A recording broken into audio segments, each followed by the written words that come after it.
ਧੰਨ ਜਗਤ ਗੁਰੂ ਸਤਿਗੁਰੂ ਰਵਿਦਾਸ ਮਹਾਰਾਜ ਜੀ ਦੀ ਪਿਆਰੀ ਸਾਧ ਸੰਗਤ ਜੀ, ਜੈ ਗੁਰਦੇਵ, ਧੰਨ ਗੁਰਦੇਵ। ਅੱਜ ਦੇ ਪਾਵਨ ਤੇ ਪਵਿੱਤਰ ਸ਼ਲੋਕਾਂ ਦੇ ਵਿੱਚ ਧੰਨ ਧੰਨ ਜਗਤ ਗੁਰੂ ਸਤਿਗੁਰੂ ਰਵਿਦਾਸ ਮਹਾਰਾਜ ਜੀ ਜੀਵਾਂ ਨੂੰ ਪਾਵਨ ਤੇ ਪਵਿੱਤਰ ਉਪਦੇਸ਼ ਬਖਸ਼ਿਸ਼ ਕਰਦੇ ਨੇ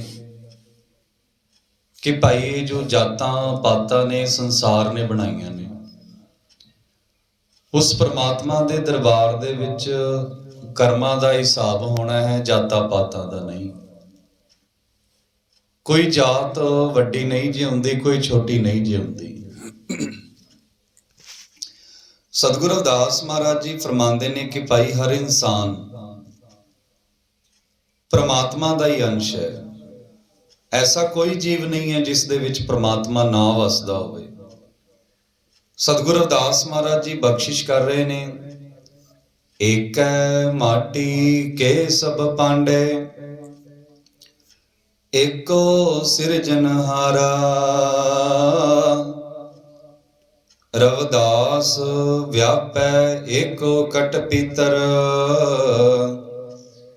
ਏਕੈ ਕੜੈ ਕੁਮਾਰਾ। ਸਤਿਗੁਰੂ ਰਵਿਦਾਸ ਮਹਾਰਾਜ ਜੀ ਸਮਝਾ ਰਹੇ ਨੇ ਕਿ ਭਾਈ ਜਿਸ ਤਰ੍ਹਾਂ ਇੱਕ ਘੁਮਿਆਰ ਇੱਕ ਹੀ ਮਿੱਟੀ ਤੋਂ ਅਨੇਕਾਂ ਪ੍ਰਕਾਰ ਦੇ ਬਰਤਨ ਤਿਆਰ ਕਰਦਾ ਹੈ, ਇਸੇ ਤਰ੍ਹਾਂ ਸੰਸਾਰ ਦੇ ਸਭ ਜੀਵ ਇੱਕ ਹੀ ਮਿੱਟੀ ਭਾਵ ਪੰਜ ਤੱਤਾਂ ਤੋਂ ਬਣੇ ਨੇ: ਹਵਾ, ਪਾਣੀ, ਧਰਤੀ, ਅੱਗ ਤੇ ਆਕਾਸ਼। ਤੇ ਉਸ ਪ੍ਰਮਾਤਮਾ ਨੇ ਪੈਦਾ ਕੀਤੇ ਨੇ। ਤੇ ਭਾਈ ਸਭ ਜੀਵਾਂ ਦੇ ਵਿੱਚ ਉਹ ਪਰਮ ਪਿਤਾ ਪ੍ਰਮਾਤਮਾ ਆਪ ਵਿਆਪਕ ਹੈ। ਸਭ ਜੀਵਾਂ ਨੂੰ ਬਣਾਉਣ ਵਾਲਾ ਪ੍ਰਮਾਤਮਾ ਇੱਕ ਹੈ। ਇਸ ਲਈ ਸੰਸਾਰ ਦੇ ਸਾਰੇ ਜੀਵ ਮਾਨਵ ਤੌਰ ਤੇ ਬਰਾਬਰ ਨੇ। ਮਨ ਤੂ ਜੋਤ ਸਰੂਪ ਹੈ, ਆਪਣਾ ਮੂਲ ਪਛਾਣ। ਸਭ में हर है, हर में सब है, हर अपनो जिन जाना। सब गोबिंद है, सब गोबिंद है, गोबिंद बिन नहीं कोई। रविदास उपजै एक बूंद ते, का बामण का सूद। मूरख जन न जानई, सब में राम मौजूद। ਸਤਿਗੁਰੂ ਰਵਿਦਾਸ ਮਹਾਰਾਜ ਜੀ ਫਰਮਾਉਂਦੇ ਨੇ ਕਿ ਭਾਈ ਸਾਰੇ ਸੰਸਾਰ ਦੇ ਜੀਵ ਪ੍ਰਮਾਤਮਾ ਦੀ ਇੱਕ ਬੂੰਦ ਤੋਂ ਪੈਦਾ ਹੋਏ ਨੇ। ਭਾਵੇਂ ਉਹ ਬ੍ਰਾਹਮਣ ਹੋਵੇ, ਭਾਵੇਂ ਉਹ ਸ਼ੂਦਰ ਹੋਵੇ, ਜੋ ਸੰਸਾਰ ਨੇ ਜਾਤਾਂ ਬਣਾਈਆਂ ਨੇ। ਪਰ ਮੂਰਖ ਜੀਵ ਇਸ ਗੱਲ ਨੂੰ ਨਹੀਂ ਜੇ ਜਾਣਦੇ ਕਿ ਭਾਈ ਸੰਸਾਰ ਦੇ ਸਾਰੇ ਜੀਵਾਂ ਦੇ ਵਿੱਚ ਪ੍ਰਮਾਤਮਾ ਦਾ ਅੰਸ਼ ਹੈ, ਆਤਮਾ ਮੌਜੂਦ ਹੈ। ਭਾਈ ਇਸ ਲਈ ਸਭ ਜੀਵ ਬਰਾਬਰ ਨੇ। ਰਵਿਦਾਸ ਏਕ ਹੀ ਬੂੰਦ ਸੋ ਸਭ ਹੀ ਪਇਓ ਵਿਥਾਰ। ਮੂਰਖ ਹੈ ਜੋ ਕਰਤ ਹੈ, ਵਰਨ ਅਵਰਨ ਵਿਚਾਰ। ਸਤਿਗੁਰੂ ਰਵਿਦਾਸ ਮਹਾਰਾਜ ਜੀ ਫਰਮਾਉਂਦੇ ਨੇ ਕਿ ਭਾਈ ਇੱਕ ਹੀ ਬ੍ਰਹਮ ਬੂੰਦ ਤੋਂ ਸਾਰੇ ਸੰਸਾਰ ਦਾ ਜੋ ਪਸਾਰਾ ਹੋਇਆ ਹੈ, ਰਚਨਾ ਹੋਈ ਹੈ। ਸਾਰਾ ਬ੍ਰਹਿਮੰਡ ਉਸ ਪ੍ਰਮਾਤਮਾ ਦਾ ਵਿਸਤਾਰ ਹੈ। ਇਸ ਲਈ ਸੰਸਾਰ ਦੇ ਸਾਰੇ ਜੀਵ ਬਰਾਬਰ ਨੇ। ਪਰ ਭਾਈ ਜਿਹੜੇ ਮੂਰਖ ਲੋਕ ਨੇ, ਉਹ ਜਾਤਾਂ ਪਾਤਾਂ ਦੇ ਵਿੱਚ ਵਿਸ਼ਵਾਸ ਕਰਦੇ ਨੇ। ਇਹ ਮੂਰਖ ਲੋਕ ਨੇ ਜੋ ਆਪਣੇ ਆਪ ਨੂੰ ਕੋਈ ਵੱਡਾ ਸਮਝਦਾ ਹੈ, ਕੋਈ ਛੋਟਾ ਸਮਝਦਾ ਹੈ। ਸਾਧ ਸੰਗਤ ਜੀ, ਸੰਸਾਰ ਨੇ ਜਾਤਾਂ ਪਾਤਾਂ ਬਣਾਈਆਂ। ਜਿਵੇਂ ਸਤਿਗੁਰੂ ਰਵਿਦਾਸ ਮਹਾਰਾਜ ਜੀ ਫਰਮਾ ਰਹੇ ਨੇ, ਬਾਬਾ ਸਾਹਿਬ ਡਾਕਟਰ ਭੀਮ ਰਾਓ ਅੰਬੇਦਕਰ ਜੀ ਨੇ ਵੀ ਇਹੀ ਫਰਮਾਇਆ ਸੀ ਕਿ ਉਹਨਾਂ ਨੇ ਸਾਨੂੰ ਨੀਵੀਂ ਜਾਤਾਂ ਬਣਾ ਦਿੱਤਾ ਤੇ ਅਸੀਂ ਮੰਨ ਵੀ ਲਿਆ। ਤੇ ਸਤਿਗੁਰਾਂ ਦਾ ਫਰਮਾਨ ਹੈ, ਪਰਾਧੀਨਤਾ ਪਾਪ ਹੈ, ਜਾਣ ਲਿਓ ਰੇ ਮੀਤ। ਰਵਿਦਾਸ ਦਾਸ ਪਰਾਧੀਨ ਸੋ ਕੌਣ ਕਰੈ ਹੈ ਪ੍ਰੀਤ। ਕਿ ਜੋ ਗੁਲਾਮੀ ਹੈ ਇੱਕ ਤਰ੍ਹਾਂ ਦਾ ਪਾਪ ਹੈ। ਮਾਨਸਿਕ ਤੇ ਸਰੀਰਕ ਹਰ ਪ੍ਰਕਾਰ ਦੀ ਗੁਲਾਮੀ ਮਾੜੀ ਹੈ। ਤੇ ਭਾਈ ਆਪਣੇ ਆਪ ਨੂੰ ਨੀਵਾਂ ਸਮਝ ਲੈਣਾ, ਇਹ ਵੀ ਪਾਪ ਹੈ। ਕਿਉਂਕਿ ਸਤਿਗੁਰਾਂ ਨੇ ਫਰਮਾਇਆ ਕਿ ਭਾਈ ਉਹ ਮੂਰਖ ਲੋਕ ਨੇ ਜੋ ਜਾਤਾਂ ਪਾਤਾਂ 'ਚ ਵਿਸ਼ਵਾਸ ਕਰਦੇ ਨੇ। ਕੁਝ ਲੋਕ ਆਪਣੇ ਆਪ ਨੂੰ ਵੱਡੀ ਜਾਤੀ ਦਾ ਮੰਨਦੇ ਨੇ ਕਿ ਸਾਡੀ ਜਾਤੀ ਉੱਚੀ ਹੈ, ਤੇ ਕੋਈ ਆਪਣੇ ਆਪ ਨੂੰ ਨੀਵੀਂ ਜਾਤੀ ਦਾ ਕਹਿ ਰਿਹਾ ਆ, ਤੇ ਸਤਿਗੁਰੂ ਜੀ ਫਰਮਾਉਂਦੇ ਭਾਈ ਦੋਵੇਂ ਮੂਰਖ ਨੇ। ਜੋ ਜਾਤੀ ਕਰਕੇ ਆਪਣੇ ਆਪ ਨੂੰ ਵੱਡਾ ਮੰਨਦਾ ਆ ਤੇ ਜੋ ਛੋਟਾ ਮੰਨਦਾ, ਦੋਵੇਂ ਮੂਰਖ ਨੇ। ਮੂਰਖ ਹੈ ਜੋ ਕਰਤ ਹੈ ਵਰਨ ਅਵਰਨ ਵਿਚਾਰ। ਪਰ ਉਹ ਜੀ ਮੂਰਖ ਨੇ ਭਾਈ ਜਿਹੜੇ ਵਰਨ ਬ੍ਰਾਹਮਣ, ਵੈਸ਼, ਸ਼ੂਦਰ, ਖੱਤਰੀ, ਅਵਰਨ, ਭਾਵ, ਡੋਮ, ਚੰਡਾਲ, ਮਲੇਸ਼ ਆਦਿ ਇਹ ਭੇਦ ਭਾਵ ਦੇ ਵਿੱਚ ਵਿਸ਼ਵਾਸ ਕਰਦੇ ਨੇ। ਇੱਕ ਜੋਤ ਤੇ ਜੋ ਸਭ ਉਪਜੈ, ਇੱਕ ਜੋਤ ਤੇ ਜੋ ਸਭ ਉਪਜੈ, ਤੋ ਊਚ ਨੀਚ ਕਿਸ ਮਾਨ। ਰਵਿਦਾਸ ਨਾਮ ਕਤ ਤਰੇ ਕੋ, ਨਾਦ ਬਿੰਦ ਹੈ ਸਮਾਨ। ਸਤਿਗੁਰੂ ਰਵਿਦਾਸ ਮਹਾਰਾਜ ਜੀ ਬਖਸ਼ਿਸ਼ ਕਰ ਰਹੇ ਨੇ ਕਿ ਭਾਈ ਪ੍ਰਭੂ ਦੀ ਇੱਕ ਜੋਤ ਤੋਂ ਸੰਸਾਰ ਦੇ ਸਭ ਜੀਵ ਪੈਦਾ ਹੋਏ ਨੇ। ਹਰ ਜੀਵ ਦੇ ਵਿੱਚ ਉਸ ਪ੍ਰਮਾਤਮਾ ਦੀ ਜੋਤ ਜਗ ਰਹੀ ਹੈ। ਤਾਂ ਫਿਰ ਜੀਵ ਉੱਚਾ ਨੀਚਾ ਕਿਵੇਂ ਹੋ ਗਿਆ? ਫਿਰ ਜੀਵਾਂ ਨੂੰ ਉੱਚਾ ਨੀਵਾਂ ਸਮਝ ਕੇ ਭੇਦਭਾਵ ਕਿਉਂ ਕੀਤਾ ਜਾਵੇ? ਕਿਉਂਕਿ ਸਾਰੇ ਸੰਸਾਰ ਦੇ ਜੀਵਾਂ ਦੇ ਵਿੱਚ ਉਸ ਪ੍ਰਮਾਤਮਾ ਦੀ ਜੋਤ ਹੈ। ਰਵਿਦਾਸ ਨਾਮ ਕਤ ਦਰੇ ਕੋ, ਨਾਦ ਬਿੰਦ ਹੈ ਸਮਾਨ। ਇੱਕ ਜੋਤ ਤੇ ਜੋ ਸਭ ਉਪਜੇ, ਤੋ ਊਚ ਨੀਚ ਕਿਸ ਮਾਨ। ਕਿ ਭਾਈ ਜੇ ਇੱਕੋ ਜੋਤ ਤੋਂ ਪੈਦਾ ਹੋਏ ਨੇ ਤੇ ਫਿਰ ਕੌਣ ਵੱਡਾ ਤੇ ਕੌਣ ਛੋਟਾ?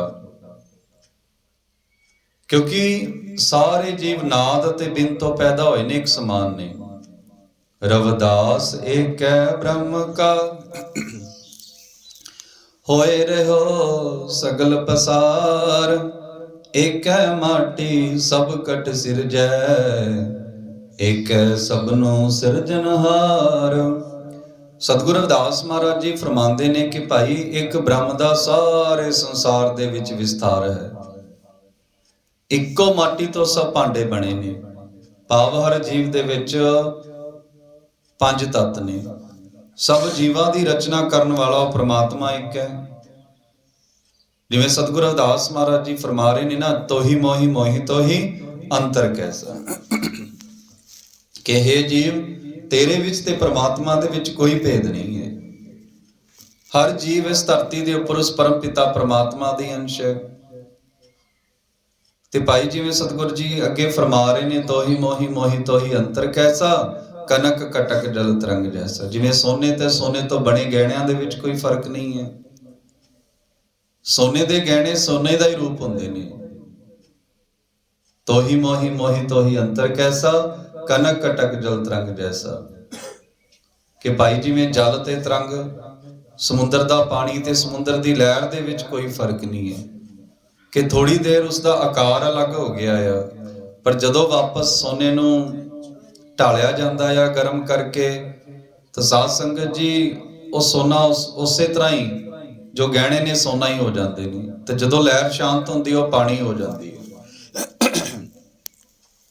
ਤੇ ਇਸੇ ਤਰ੍ਹਾਂ ਜਦੋਂ ਇਹ ਜੀਵ ਆਪਣੇ ਆਪ ਨੂੰ ਜੋ ਕੋਈ ਵੱਡਾ ਸਮਝ ਰਿਹਾ, ਕੋਈ ਛੋਟਾ ਸਮਝ ਰਿਹਾ, ਸਤਿਗੁਰੂ ਜੀ ਫਰਮਾਉਂਦੇ ਭਾਈ ਸਭ ਪ੍ਰਮਾਤਮਾ ਦੇ ਰੂਪ ਹੈ। ਰਵਿਦਾਸ ਏਕ ਹੀ ਨੂਰ ਤੇ, ਜਿਵੇਂ ਉਪਜੋ ਸੰਸਾਰ। ਊਚ ਨੀਚ ਕਹਿ ਬਿਦ ਪਏ, ਬਾਮਣ ਔਰ ਚਮਾਰ।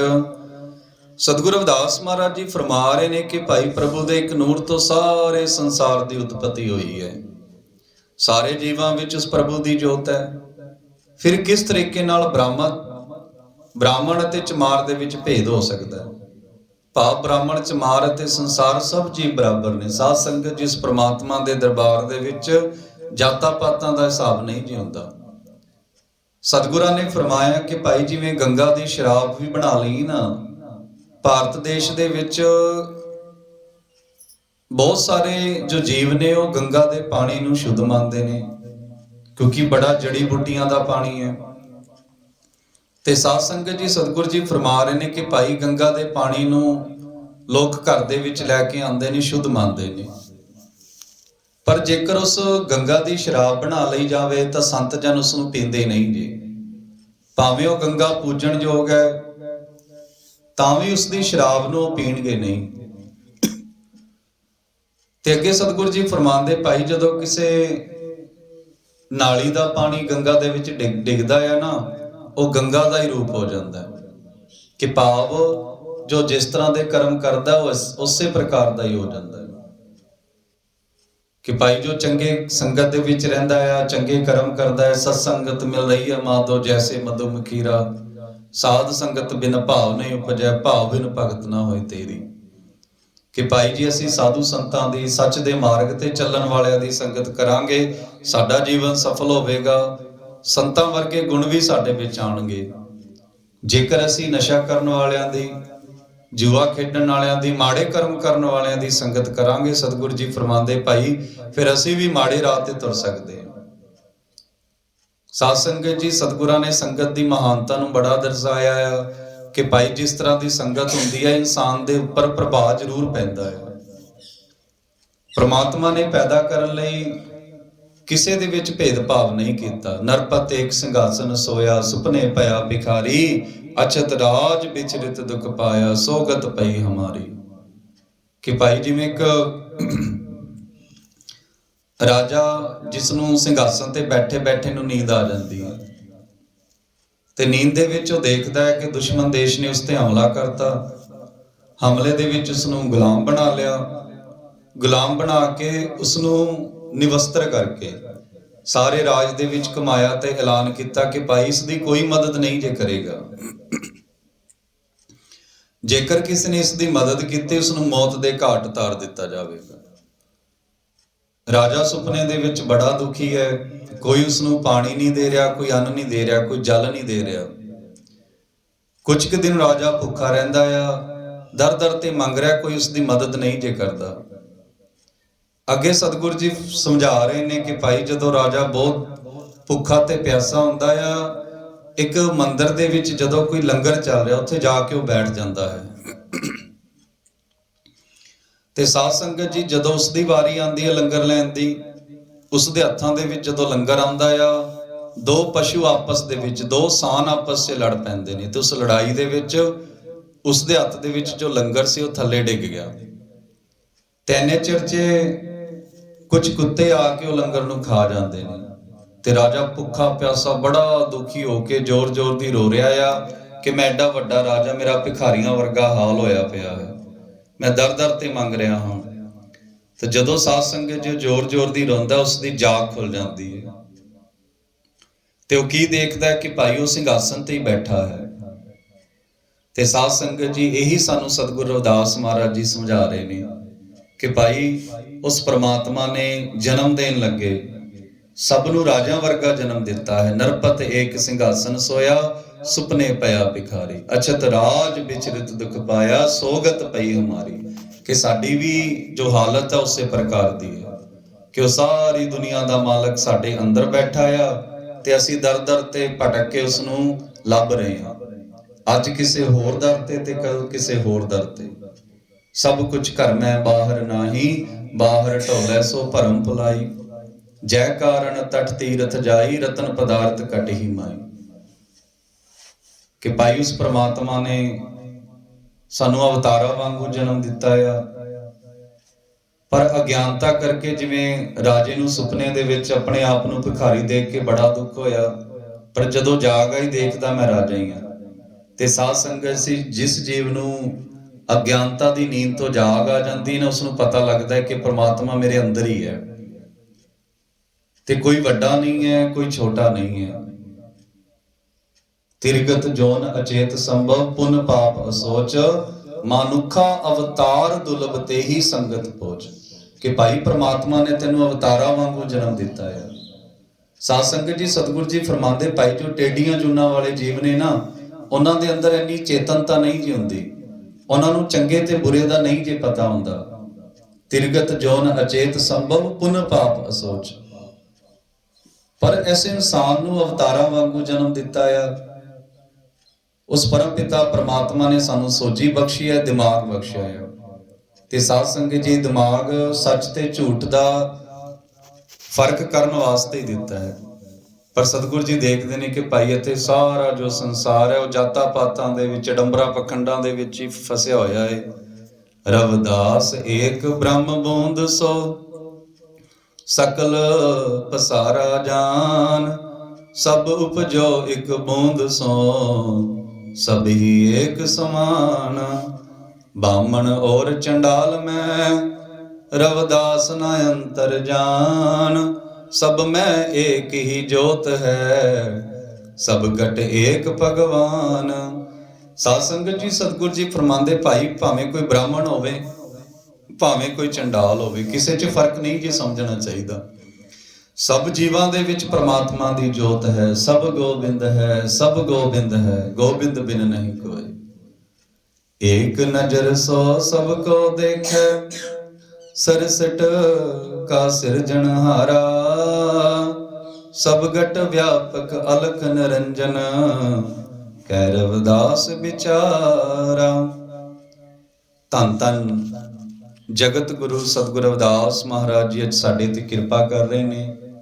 पावन पवित्र श्लोकां दे विच सानूं समझा रहे ने कि भाई कोई जातां पातां करके वड्डा छोटा नहीं जिउंदा। सृष्टि दा सिरजनहार प्रभ सब जीवां नूं एक नज़र नाल देखदा है, भाव सब जीवां नूं समान देखदा है। ਉਹ ਇਹ नहीं जी देखदा किस कोल पैसा वड्डा है किस कोल घट है। ਉਹ ਇਹ नहीं जी देखदा साध संगत जी कौन किस जात दा है।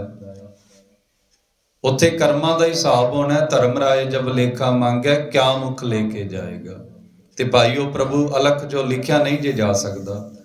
निरंजन माया तो रहत घट घट दे विच व्यापक है। सतगुरु रविदास महाराज जी फरमांदे ने कि मैं चमार ये कथन करदा कि हर जीव दे विच परमात्मा बैठा है। नाम तेरे की जोत लगाई, भयो जियारो पवन सकलारे। ते भाई जदों गुरु दे ज्ञान दी जोत जगदी है, फिर समझ आती है कि संसार दे विच हर इंसान उस परमात्मा दी अंश है। सो आओ साध संगत जी, धन धन जगत गुरु सतगुरु रविदास महाराज जी अज बख्शिश कर रहे ने। सब मैं राम मैं जोत एक है, सिरजनहारा रविदास राम मैं सबन में, ब्राह्मण होए के चमारा। कि भावें कोई संसारिक तौर ते जो संसार ने जातां बनाईयां ने साध संगत जी, भावें कोई किसी नूं वड्डा कवे छोटा कवे, अपने आप नूं जात दे तौर ते वड्डा मनना भी पाप है। ते सतगुरु जी फरमांदे भाई छोटा मनना भी पाप है। ते पराधीनता पाप है, जान लियो रे मीत। ते भाई अपने आप नूं गुलामी दे विच तकना भी पाप है। सो आओ वहमा भरमा अडंबरा पखंडां चों बाहर आईए, अपने अंदरों परमात्मा दी खोज करिए। पढ़ो जुड़ो ते संघर्ष करो। जिवें बाबा साहब ने फरमाया आ, उस रस्ते ते चलीए, खूब पढ़ीए, अपने बच्चों को खूब पढ़ाइए, रल मिल के रहिए ते भाई अपने अधिकारां दे लई संघर्ष करिए। सो साध संगत जी इन्नियां क बेनतियां जिहदियां प्रवान करना, होइयां भुल्लां चुक्कां दियां क्षमा। जो तेरी शरणागता तिन नाहि पार, ऊंच नीच तुम ते तरे आलज संसार। श्लोक हर सो हीरा छाड़ के करे आन की आस, ते नर दो जग जाएंगे सत पाखे रविदास। ते नर दो जग जाएंगे सत पाखे रविदास। जपो जी सतनाम सतनाम सतनाम सोहम सतनाम। जो बोले सो निर्भय। जगत गुरु सतगुरु रविदास महाराज की जय। जय गुरुदेव, धन गुरुदेव, सतनाम।